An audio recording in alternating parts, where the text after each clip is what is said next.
नमस्कार. माझ्या ब्लॉगमध्ये आपल्या सर्वांचं मनापासून स्वागत आहे. आज की नाही काहीही सणवार नसताना अचानकच पुरणपोळी खाण्याचा बेत केला आहे. कारण असं की आमच्या घरी सगळ्यांना पुरणपोळी आज खायची होती.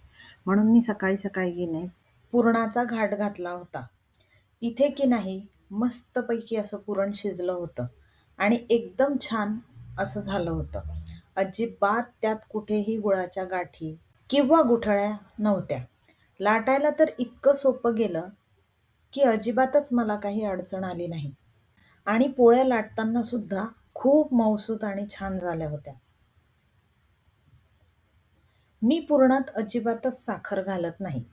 फक्त गूळ, जायफळ, बडीशोप आणि चिमूटभर हळद एवढेच घालून पुरण शिजवते. तसेच पोळीच्या पिठात अजिबात मैदा वापरत नाही. फक्त गव्हाच्या पिठाच्या पोळ्या खूप छान लागतात चवीला आणि आमच्या घरात अशाच आवडतात सगळ्यांना. सकाळी सकाळी एकदा का होईना पण मी या बाल्कनीत येत असते.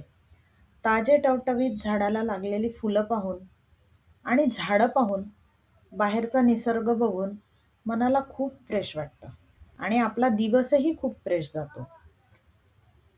इथे देवाला वाहण्यासाठी मी झाडाची, काही जास्वंदाची आणि लिलीची फुलं तोडून घेतली होती.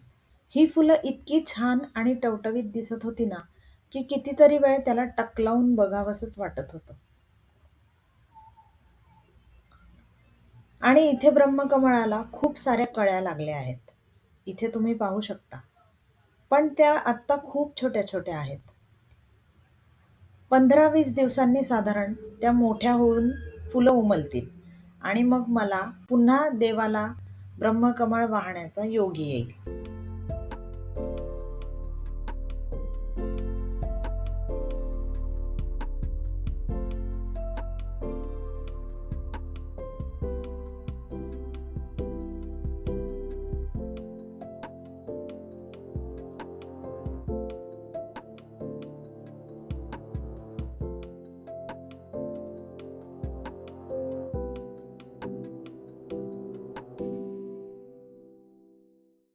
इकडे घरात येऊन मी पटकन माझी देवपूजा आवरून घेतली. देवपूजेला बसण्याआधी इकडे भजीचं पीठ भिजवून ठेवलं होतं, कारण मला भजी सुद्धा करायच्या होत्या.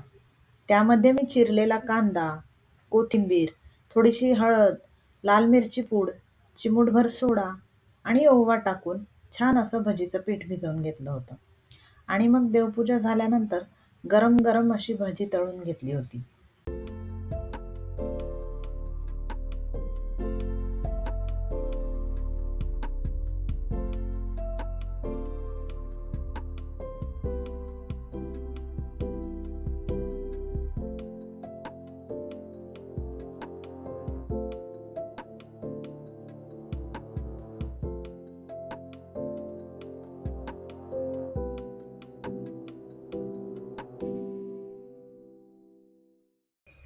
बाल्कनीतून तोडून आणलेली फुलं देवाला वाहिल्यानंतर इतकी छान दिसत होती आणि देव्हारा पण इतका प्रसन्न दिसत होता.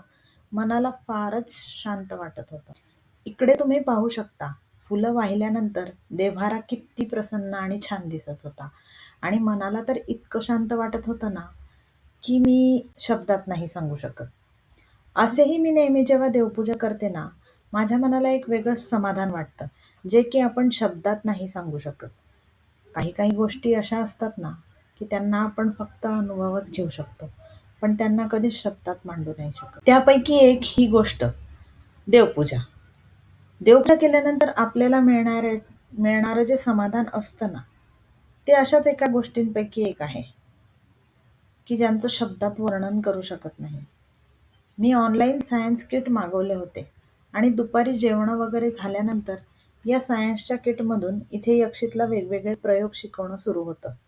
कुठल्या रंगात मिसळल्यावर कुठला रंग बनतो, तसंच ॲसिड आणि बेस यांची रिॲक्शन होऊन बबल्स कसे तयार होतात, या सगळ्यांचं डेमॉन्स्ट्रेशन त्याला इथे देत होतो. त्यानंतर मग आम्हाला जायचं होतं संध्याकाळच्याला बाहेर, पण पाऊस सुरू झाला आणि मग घरीच बसलो. व्हिडिओ आवडला असेल तर लाईक, शेअर, सबस्क्राईब करा. भेटूया पुढच्या ब्लॉगमध्ये.